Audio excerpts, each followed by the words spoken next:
بسم اللہ الرحمن الرحیم الصلاۃ والسلام علیک یا رسول اللہ وسلم علیک یا حبیب اللہ لبیک یا رسول اللہ لبیک.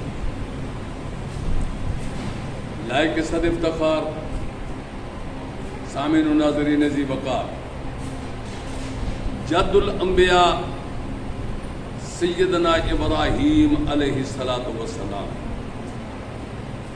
آپ کی ولادت و سعادت اس وقت جو موجودہ عراق ہے اس سے 6 میل کے فاصلے پر مقام ایک قصبہ ہے جس کا نام ار ہے. اس قصبہ ار میں آپ کی ولادت ہوئی اور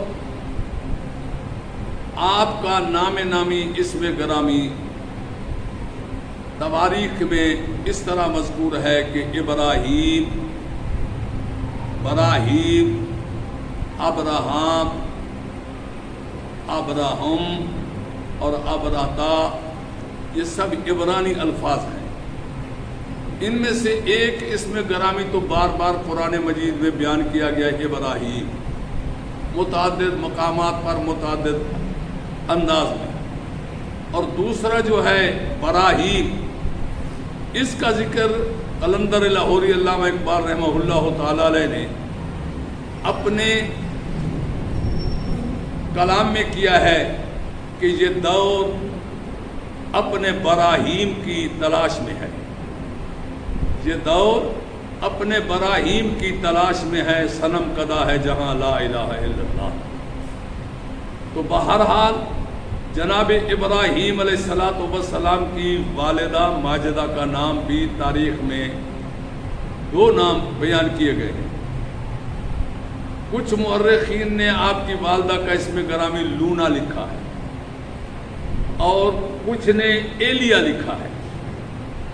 اور آپ کے والد ماجد کا نام، اس میں بھی عجیب اختلاف ہے. کوئی کہتا ہے کہ آپ کے والد کا نام آذر تھا، آذر، اور کوئی کہتا ہے کہ جناب والا ان کا نام تعارف تھا، اور کوئی کہتا ہے کہ نام آذر تھا اور اس آذر کا جو ہے لقب وہ تعارف تھا.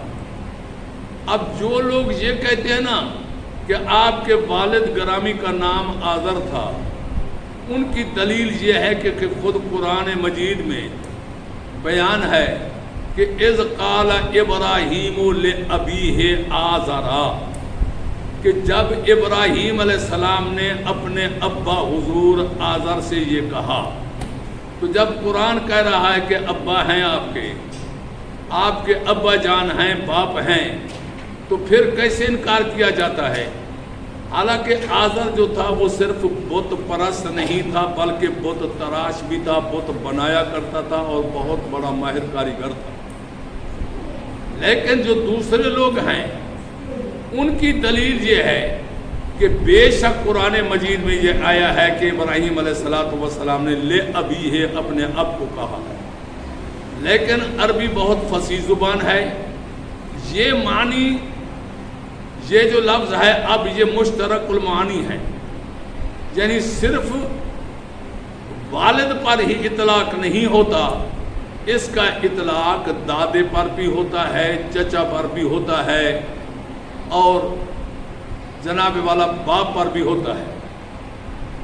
جیسا کہ قرآن مجید کے اندر ہے کہ جب جناب سیدنا یعقوب علیہ السلام جو حضرت اسحاق کے بیٹے اور جناب ابراہیم علیہ السلام کے پوتے تھے، اذ حضر یعقوب الموت، جب موت کا وقت آیا تو انہوں نے اپنے بیٹوں کو بلایا. جناب یعقوب علیہ السلام تمام برادران یوسف سمیت موجود تھے اور جناب والا انہوں نے یہ فرمایا قال لبنیہ ما تعبدون من بعدی، کہ جب آپ یعقوب علیہ السلام نے بوقت موت اپنے بیٹوں سے پوچھا کہ تم میرے بعد کس کی عبادت کرو گے، یعنی میں تو ساری زندگی اللہ کے نبی کی حیثیت سے توحید کی تبلیغ کرتا رہا ہوں، تم کیا کرو گے، تم کس کی عبادت کرو گے؟ بیک زبان سب بیٹوں نے جواب دیا قالوا نعبد الہک، ہم تیرے معبود کی عبادت کریں گے.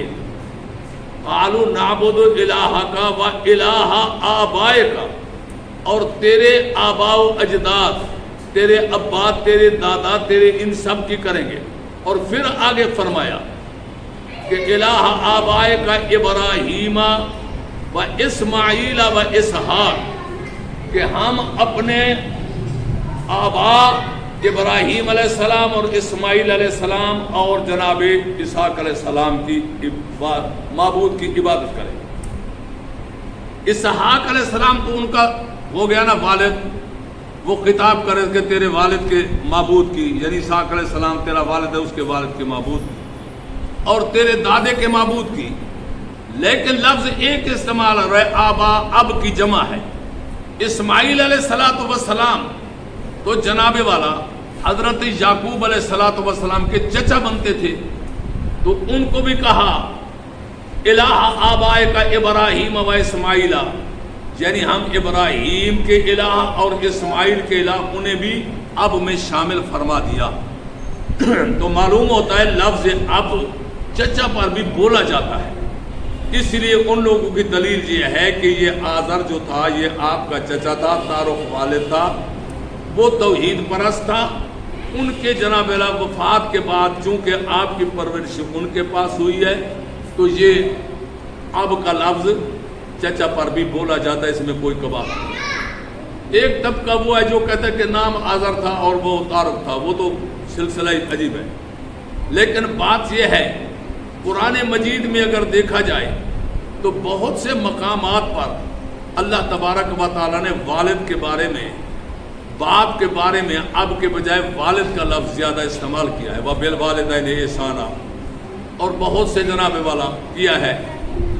اس میں یہ بھی شک نہیں کہ اب کا لفظ استعمال نہیں ہوا، لیکن اب بھی استعمال ہوا ہے. والد جو ہے وہ خالصتاً اس پر بولا جاتا ہے کہ جو جن کی نسل سے وہ پیدا ہوا ہے، جن کے نطفے سے وہ پیدا ہوا ہے. اور اب چچا کو بھی بولا جاتا ہے، والد کو بھی بولا جاتا ہے. تو بہرحال اگر اس بات کو تسلیم بھی کر لیا جائے کہ واقعی اب سے مراد آزر ہے، یعنی وہ ان کا باپ تھا، ان کا والد آزر تھا، تو پھر قرآن مجید کی اس آیت کا کیا جواب دیں گے کہ جس میں اللہ تبارک و تعالیٰ فرماتا ہے اے میرے پیارے حبیب صلی اللہ علیہ وسلم تقلبک فی الساجدین، ہم تمہیں سجدہ گزاروں میں پھیرتے آئے ہیں، سجدہ گزاروں میں پھیرتے آئے ہیں، منتقل کرتے آئے ہیں. یعنی آدم سے لے کر عیسیٰ علیہ السلام تک، جناب حوا سے لے کر حضرت جناب والا آدم سے لے کر جناب عیسیٰ علیہ السلام تک، اور جناب حوا سے لے کر جناب سیدہ آمنہ تک، جتنا اسلاب مقدسہ ہیں، یعنی جتنا پشتے ہیں یا جتنا رحم ہے، وہ سب کے سب شرک کو کی نجاست اور شرک کی آلودگی سے پاک اور مبرہ تھے. اگر یہ بات نہیں ہے تو پھر قرآن مجید کی آیت کا اعتراض ہوتا ہے. لہٰذا تسلیم کرنا پڑے گا کہ آپ کا حقیقی والد جو تھا وہ جناب تعارف تھا. ان کے فوت ہونے کے بعد، ان کی وفات کے بعد آپ کا چچا تھا. ہو سکتا ہے پیار سے ابو بھی چچا کو بھی کہا جاتا ہے ان کے ہاں. لیکن یہ کتنا کمال قدرت ہے، اللہ تبارک و تعالیٰ کا کتنا بڑا کمال ہے کہ بت گر کے گھر، بت تراشنے والے کے گھر، بت بیچنے والے کے گھر میں ایک بچہ پرورش پا رہا ہے، مگر وہ اس کے ماحول سے متاثر نہیں ہوتا. کوئی دنیا کی تاریخ یہ نہیں بتاتی کہ جب بھی کسی موقع پر ابراہیم علیہ السلام نے چچا کی طرح بتوں کے آگے سر جھکایا ہو یا بتوں کو اچھا کہا ہو. قطعی طور پر نہیں، حالانکہ اس کی گود میں پڑ رہا تھا، اس کے زیر کفالت تھا. اس لیے کہ نبی معصوم ہوتا ہے. معصوم وہ ہوتا ہے کہ جس سے ذرہ برابر بھی کوئی گناہ کا امکان نہ ہو، اور قبل از نبوت بھی اللہ تعالیٰ ان کو محفوظ رکھتا ہے گناہوں سے، کہ تاکہ نبوت کے بعد کوئی یہ نہ کہہ سکے نبی ہونے سے پہلے تو یہ کیا کرتا تھا، یہ وہ کیا کرتا تھا. تو خالق کے کائنات انہیں شروع سے ہی محفوظ رکھتا ہے، اور عہدہ نبوت عطا کرنے کے بعد انہیں جناب والا معصوم بنا دیتا ہے. تو حضرت ابراہیم علیہ السلام کا ایک معروف واقعہ ہے کہ جب آپ کو آپ کے چچا آذر نے کہا کہ میں بوڑھا ہو چکا ہوں کہ تم جاؤ بازار میں فلاں فلاں دکاندار ہیں بازار میں، تم جانتے ہو ان کو، یہ بت میں نے بہترین بنایا ان کو دے کر آؤ. یا دوسری تاریخ میں ہے کہ یہ کہا کہ بازار میں انہیں فروخت کر کے لاؤ. آپ نے کہا ٹھیک ہے. آپ نے ہاتھ نہیں لگایا، رسی بنا کر اس طرح رسی بنا کر اور ان کے جناب والا کہ اس طرح گلے میں ڈالی، ادھر بھی رسی کھینچی اور ادھر بھی رسی کھینچی، اور ان کو گھسیٹتے ہوئے بازاروں میں لے گئے اور اعلان یہ کرتے رہے ہے کوئی پتھر کے بنے ہوئے تراشے ہوئے خداؤں کو لینے والا. تو تھوڑی دیر کے بعد لوگ بازار کے جمع ہو گئے. اگر تو ہمارا پرانا کاریگر ہے، تو بت پرست بھی ہے اور بت گر بھی ہے، یہ کس کا بچہ ہے، یہ کیسا بچہ ہے، یہ تو ان کی تذلیل کر رہا ہے، تحقیر کر رہا ہے. تو اس سے یہ ثابت ہوا کہ حضرت ابراہیم علیہ السلام کا بچپن جو ہے وہ وہیں پر گزرا ہے اور ان کی زیر کفالت رہا ہے کہ جب عالم شباب میں آئے ہیں تو اللہ تبارک و تعالی نے آپ کو نبوت عطا فرمائی اور آپ کو حکم دیا کہ جاؤ اور شہر بابل میں ایک حکمران ہے جو بہت بڑا متکبر، مغرور اور جناب والا کہ ظالم ہے، جس نے سونے کا بت بنوا کر رکھا ہوا ہے اور لازمی اپنی رعایا سے سجدہ کرواتا ہے، اس کو جا کر جناب والا تبلیغ کرو. آپ جب وہاں سے چلے تو آپ کے ساتھ آپ کی چچا زاد بہن سیدہ سارہ سلام اللہ علیہ بھی ساتھ تھی، اور اس کے علاوہ آپ کا بھتیجا جناب لوط علیہ السلام وہ بھی آپ کے ہم سفر تھے. جب آپ آئے اس ظالم بادشاہ کو تبلیغ فرمائی تو وہ جناب والا بہت ہی غصے اور انتقام کے جذبے میں آ کر جناب علیہ اعلان کر دیا کہ میں ابراہیم تیرے ساتھ یہ کر دوں گا. ادھر تنہا ابراہیم علیہ السلام تھے، ادھر اس کے ظلم و تشدد کے پروگرام بن رہے تھے کہ خالق کائنات نے انہیں حکم دیا کہ اب تم اسے چھوڑ کر بابل کو چھوڑ کر تم مصر میں جناب والا تشریف لے جاؤ.